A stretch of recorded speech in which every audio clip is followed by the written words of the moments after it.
How to fix WhatsApp voice message problem screen off.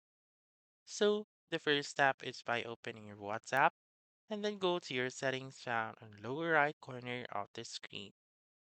Once you're right here, click on Chats and then click on Chat Backup. Click on Backup now and then you should wait for it to load. So, what we are going to do here is to back up all of the data that we have on WhatsApp. And then make sure to update your WhatsApp app.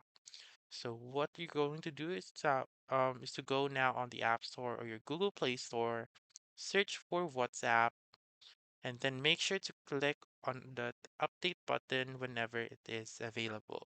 So if you have that update button, make sure to click on that one, and then go back to WhatsApp and play the voice message that you have. If you're still having the problem, then what I would suggest is to delete the app and then reinstall it once again.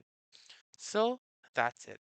That's how you can fix WhatsApp voice message problem screen off. So that's all for this video. Let me know in the comments section if this works out for you. For more helpful tutorials like this, please subscribe to our channel and don't forget to click that notification bell. Thank you for watching and have a wonderful day.